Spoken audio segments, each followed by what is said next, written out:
malah dijanjikan hal yang muluk-muluk gitu. Nah akhirnya kan janji-janji itu ditagih oleh si anak. Bener ya. Mana bu? Katanya minggu depan. Sekarang udah minggu depan, mana mobilnya? Oh itu nak, bisnis ibu lagi ini nih, sedikit lagi.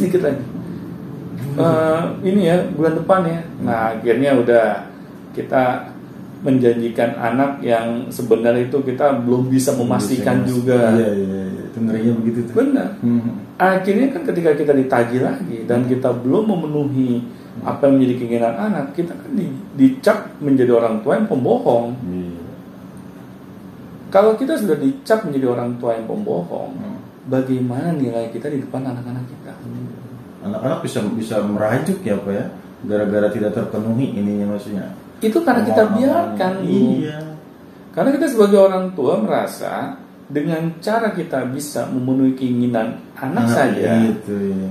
nilai kita bisa dihormati gitu oleh anak-anak kita. Kita hebat. Gitu. Benar.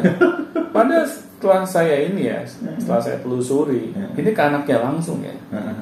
Nah, kamu kenapa sih kok menuntut hal yang enggak gitu ke orang tua? Kamu nggak sadar orang tua kamu lagi ada masalah.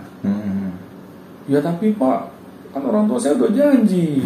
Masa ini nggak dipenuhi? Ya tapi kan kamu mestinya lihat dong. Kamu kan bukan anak kecil lagi. Kamu udah tingkat SMA loh. Kamu kan seharusnya tanya baik-baik ibu kamu.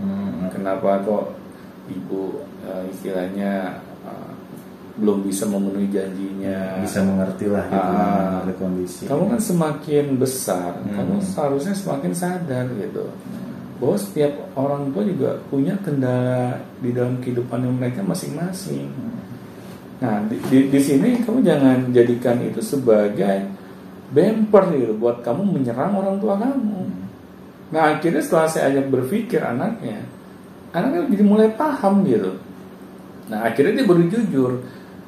Iya Pak, selama ini saya merasakan gitu bahwa orang tua saya itu jarang hadir di rumah. Ya saya tahu orang tua saya sibuk. Ya makanya karena saya melihat orang tua saya sibuk mencari uang, ya saya mau dong kompensasi dong. Uang itu. Ya masa udah nggak bisa ngasih perhatian buat saya, tetapi kok nggak ada timbal baliknya buat saya. Anaknya menjelaskan seperti itu. Nah ini kan akhirnya dibumerang buat orang tuanya. Jadi sebenarnya anak itu nggak membutuhkan segala macam fasilitas yang dibuat-buat. Anak-anak kita nggak ada yang menginginkan hal itu semua. Yang anak kita inginkan bagaimana orang tua itu bisa hadir di dalam kehidupan mereka saat suka maupun duka.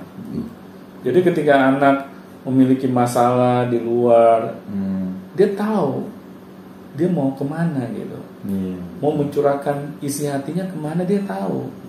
Tetapi kalau orang tua nggak pernah hadir, selalu sibuk dengan alasan mencari nafkah, padahal itu hanya sekedar alasan saja, ya bisa aja dia kan memang malas di rumah gitu kan.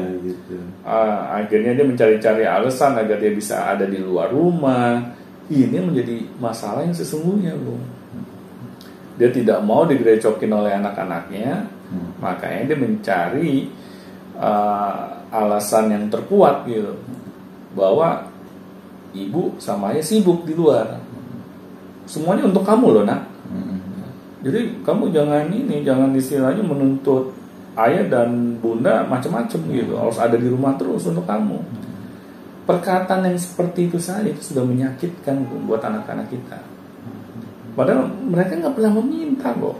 Emang anak gitu, emang ada anak dari kecil gitu. Ayah bunda saya minta Ferrari gitu. Kan nggak ada. Iya, anak-anak itu juga melihat kondisi kehidupannya kan. Benar. Dan kalau misalnya awalnya tidak dimuluk-muluk, ya anak juga nggak muluk-muluk juga gitu. Even orang tuanya kaya raya bu, kalau kita sebagai orang tua nggak pernah mengajarkan anak-anak hidup konsumtif, anak-anak juga nggak akan pernah mau minta yang macam-macam. Iya. Meskipun orang tuanya kaya. Iya. Anak pasti sadar gitu bahwa orang tua saya kaya, memang orang tua saya kaya, tapi bukan berarti saya harus menang-menang dengan mereka. Saya harus tahu diri gitu, harus tahu menempatkan diri saya.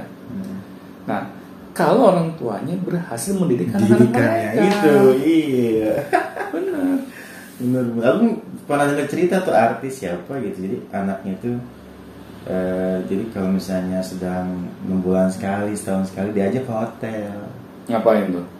Jalan-jalan aja ke hotel dan seneng gitu. Jadi sebenarnya kita juga bisa setiap hari ke hotel, tapi kita tidak mengajarkan itu. Jadi pas momen-momen tertentu aja kita ke hotel. Benar. Jadi excited banget gitu. Iya. Kayak gitu. Jadi kalau hanya momen-momen tertentu saja yang tujuannya untuk mengakrabkan kita sebagai sebuah unit keluarga, itu it's okay. Tetapi kalau kita jadikan ini sebagai cara kita membahagiakan anak-anak kita, apalagi berlebihan, betul. Itu jadi bumerang. Ini akan menjadi masalah, Bung, di kemudian hari. Anak kan kalau kita biasakan dari kecil sampai besarnya seperti itu, kita akan mendidik anak-anak yang konsumtif gitu, yang tidak bisa menghargai uang gitu. Padahal kita sebagai orang tua harus mengajarkan gitu betapa pentingnya kita menghargai uang. Uang itu bukan untuk membeli sesuatu yang kita tidak butuhkan gitu. Bukan hanya kita ingin gaya-gayaan saja. Harus diajarkan. Betul. Orang tua kepada anak-anaknya. Karena nggak mungkin ada yang mau mengajarinya gitu. Dengan seperti itu nilai kita di depan anak-anak juga kan bisa tetap stabil, tetap baik. Benar. Gitu, kalau mengajarkan hal yang seperti itu. Iya.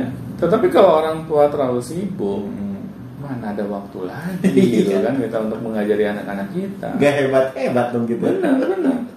Kita jelek pun jadi orang tua yang pesakitan, Bu.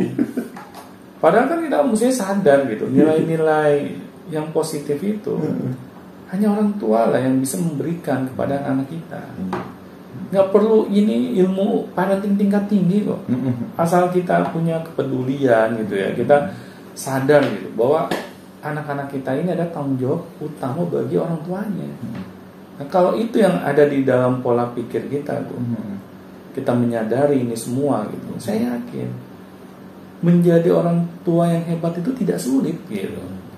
Hanya dibutuhkan kepedulian kita bahwa anak-anak kita ada tanggung jawab bagi para orang tuanya. Oke, baik. Terima kasih Pak Doni. Sama-sama. Jadi nggak perlu harta gede-gedean gitu. Benar.